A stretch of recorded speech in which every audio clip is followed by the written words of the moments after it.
বুঝলেন রামধন বাবু, আমরা এগিয়ে যাই। হ্যাঁ, সব ব্যবস্থা করে রাখি, সকলে আসুক পরে।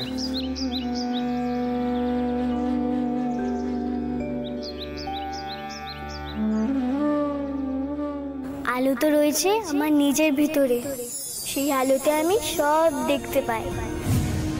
পাচ্ছো না সেই আলোর সন্ধান?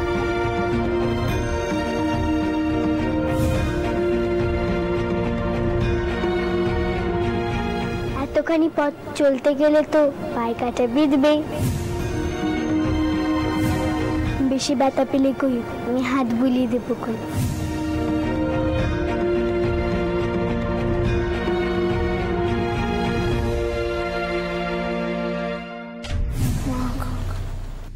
মা, মা কি হয়েছে? শরীর ঠিক আছে তো তোমার? সুস্থ আছো তো তুমি? হ্যাঁ ছোট কোকি, আমি সুস্থ হয়ে আছি। একটুখানি মাথাটা টলে গেছিল আর কি। জানো তো ছোট কোকি, আমার বারবার মনে হচ্ছে মা আমাদের কিছু বোঝাতে চাইছেন, কিছু এখানে ইঙ্গিত করতে চাইছেন, আমরা তা বুঝতে পারছি। মা, আমরা বরং কাশী পৌঁছেই আগে গুরুদেবের আশ্রমে যাব। ওখানে সব কথা তুমি গুরুদেবকে কয়ো। উনি উনি নিশ্চয়ই কোনো দিশা দেখিয়ে দেবেন, আর এটাও বুঝিয়ে দেবেন যে আমাদের কেন এরকম অভিজ্ঞতা হলো। এখন এখন আমরা বজরার দিকে এগোই। এসো। কি ব্যাপার মা, আপনার কোনো অসুবিধা হচ্ছে না তো? আপনি হাঁটতে পারছেন তো? দোলা আনার ব্যবস্থা করব? না না মতো, সেসবের কোনো প্রয়োজন নেই, আমি হাঁটতে পারবো। আসলে এমন একখানা অভিজ্ঞতা হলো যে। ক্ষমা করবেন মা, আমি জানি গতকাল রাতে একটা অদ্ভুত অভিজ্ঞতা হয়েছে আমাদের সকলের, কিন্তু মানুষের জীবনে কি এমন অদ্ভুত অভিজ্ঞতা হতে পারে না? হতে তো পারে, কিন্তু তাই বলে যে এতে ঈশ্বরের কোনো ভূমিকা আছে আমি মানতে পারছি না। আমায় ক্ষমা করবেন। হ্যাঁ, তবে একটা ঘটনা সত্যি আমাকে অবাক করেছে বটে। ডাকাতের দল এলো, কিন্তু তারা কিছু না করে এভাবে পালিয়ে গেল। জগদম্বার গায়ে যথেষ্ট গয়না ছিল, কিন্তু তারা কিছু না করে আবার ওদের একখানা অস্ত্র ফেলে দিয়ে চলে গেল কেন? এ আমি সত্যি বুঝতে পারছি না। তবে কোনো কিছু যুক্তি দিয়ে ব্যাখ্যা করতে পারবো না বলে এই ঈশ্বরের আশীর্বাদ আমি মানতে পারছি না। কিন্তু আমি তো জানি মতো এই সবই মায়ের লীলা। মাই আমাদেরকে বিপদ থেকে উদ্ধার করেছে। আমি যে মায়ের করুণায় বিহ্বল হয়ে পড়েছি মতো। এবার মানো মতো, এবার বিশ্বাস করো। আপনি আর কি করবেন মা? আপনার এই জামাই যে ঈশ্বরের প্রতি কোনোদিন বিশ্বাস করতে পারবে বলে মনে হয় না। যাই হোক, আপনারা ধীরে সুস্থে আসুন। আমি বজরার দিকে এগোই। শুধু তো ডাকাত নয়, এখানে চোরের উপদ্রব আছে। আমি এগোলাম। এসো।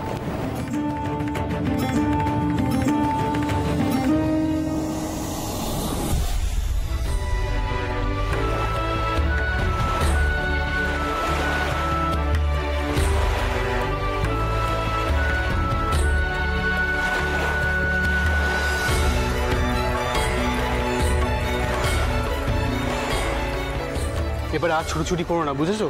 এখানে বসো, দেখি একটু বিশ্রাম করো। বসো বসো। এখন শরীর কেমন লাগছে? এখন আমার শরীর একদম ঠিক আছে। আপনি এত চিন্তা করবেন না তো। আসলে কি বলুন তো, কালকে নদীতে অত বড় বড় ঢেউ উঠছিল তো, তাতে আমার মাথা কানা করছিল আর পেটে পাক দিচ্ছিল। আর কিছু নয়, আপনাকে চিন্তা করতে হবে না, আমি একদম ঠিক আছি। সে তো বুঝতেই পারছি, গলা থেকে যে এত আওয়াজ বেরিয়েছে। কিন্তু শোনো, তুমি বিশ্রাম করো, অনেকটা পথ যেতে হবে। দাঁড়াও, তোমার খাবারের ব্যবস্থা করতে বলি। না না, আমি এখন কিছুতে মুখে দেবো না। আগে আমি মা অন্নপূর্ণার ঘটে পেন নাম জানাবো, তারপরে কিছু মুখে দেব। আচ্ছা ঠিক আছে, যা করবে তাড়াতাড়ি করো। মা ঘরে গেছেন, বোধহয় এতক্ষণে শুয়েও পড়েছে, তাড়াতাড়ি করো। আচ্ছা, আপনাকে একটা কথা কইব। অবশ্যই এ কথা আপনাকে বলা আর না বলা সমান। তাও শুনি, তোমার মনের কথা শোনার মতো তো এখানে কেউ নেই।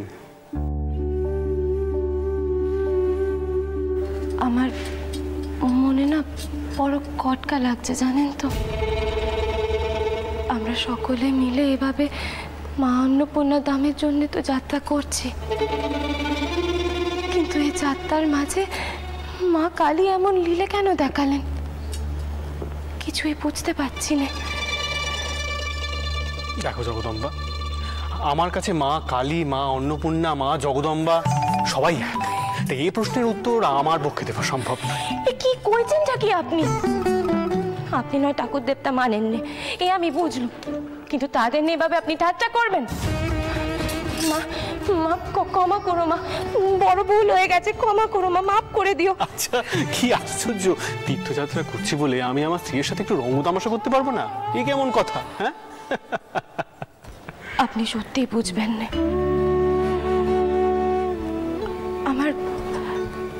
আমার মন খানা না বড় বড় ব্যাকুল হয়ে আছে। কালই মনে হচ্ছে আমাদের যাত্রায় একটা বড় বাধা পড়বে। আচ্ছা, আমরা কাশী পৌঁছতে পারবো তো? এই দেখো, কি থেকে কি চিন্তা এলো মাথায়। তোমাদের এই আশঙ্কা, কুডা, খটকা লাগা আমি কিছুতেই বুঝি না। তোমাদের মনে যে কখন কি চিন্তা আসে আমি জানি। যাই হোক, আমি ওদিকটা দেখছি। এই, কে আছো? তোমাদের ছোট দিদি ঠাকুরের কাছে থাকো একটু।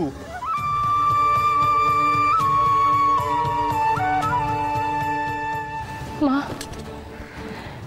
মা অন্নপূর্ণা, আমরা তোমার দর্শনে কাশী যাত্রা করছি। মা দেখো, আমাদের যাত্রায় যেন বাধা না পড়ে, আমাদের যাত্রা যেন সফল হয়।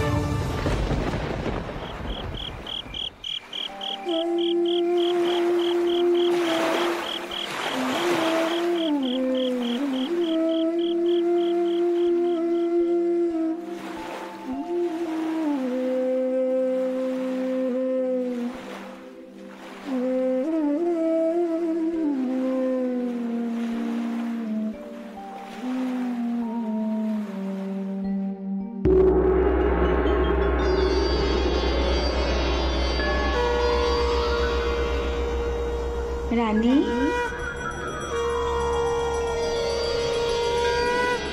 রানী,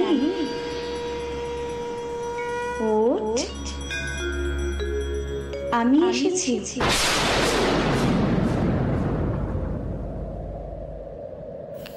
কে কে কে কে ডাকলো আমার?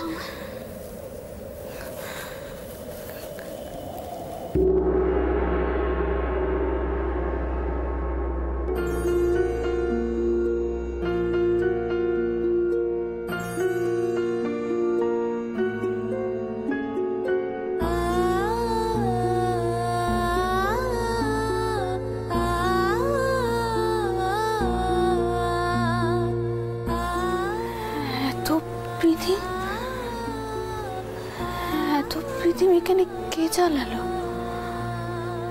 প্রীতিমগুলো কেমন যেন এখানে পথের ইঙ্গিত করছে।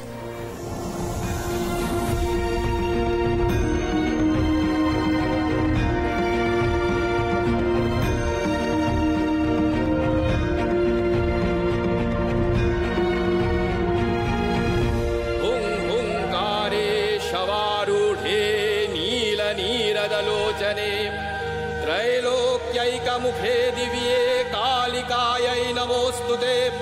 प्रत्यालीढमहाघोरे मूढमाला प्रलम्बिते खर्वे लम्बोदरे घोरे कालिकायै नमोस्तुते।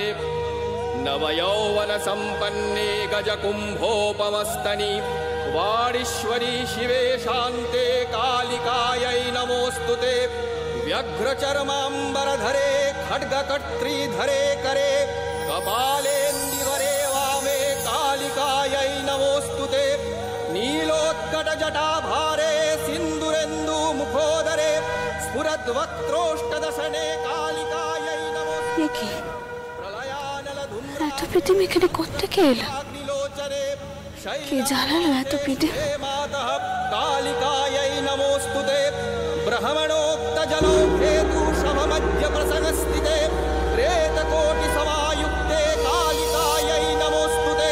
कृपामयि हरे मातः सर्वाशा परिपूरिते वरदे भोगदे मोक्षे कालिकायै नमोऽस्तुते।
রানী, কোথায় চলেছিস আমার খোঁজে? আমি তো তোর কাছেই আছি, সর্বত্রই আমার বাস। কাশী যাবার কোনো প্রয়োজন নেই তোর। আমি এইখানেই আবির্ভূতা হতে চাই। এই ভাগীরথীর তীরে আমার মূর্তি প্রতিষ্ঠা কর। ওই মূর্তিতেই আবির্ভূতা হয়ে নিত্য পূজা গ্রহণ করব আমি। আমার প্রসাদ গ্রহণ করে বহু দরিদ্র প্রাণে বাঁচবে।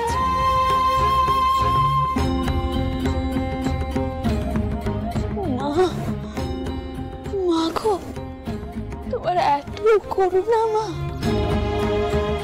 আমি তো বলতেই বসেছিল যে তুমি সব রূপে সব জায়গায় সর্বক্ষণ বিরাজ করো। হে বিশ্বেশ্বরী, তোমার আদেশ শিরোধার ধার্য।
সদানন্দ।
মোহিনী সদানন্দময়ী কালী, সবে কি কি এমন সুন্দর গান গাইছে, আমার মনটাই বা এমন অস্থির হচ্ছে কেন? কেন কেন বারবার মনে হচ্ছে তিনার সাথে দুটো কথা কই।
আমার মনটা যে ভরে গেল, কে এমন করে গান গাইছে,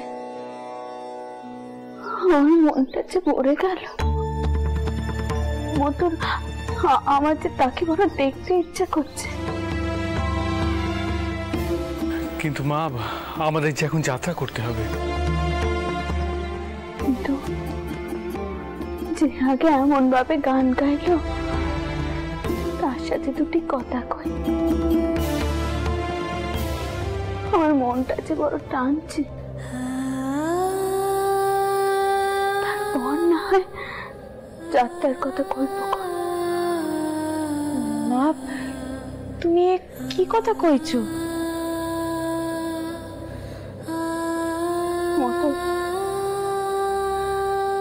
এক্ষুনি ডিঙির ব্যবস্থা কর, এক্ষুনি বাড়ি যেতে চাই, এক্ষুনি। বেশ মা, আপনি যখন চাইছেন তখন তাই হবে। মাঝি, মাঝি, মাঝি। মা, তোমার কি হয়েছে কও তো? তোমার কেমন যেন অন্যরকম লাগছে। সদানন্দময় কালী, মহাকালের মন মোহিনী। এই ভাগীরথীর তীরে আমার মূর্তি প্রতিষ্ঠা কর। ওই মূর্তিতেই আবির্ভূতা হয়ে নিত্য পূজা গ্রহণ করব আমি।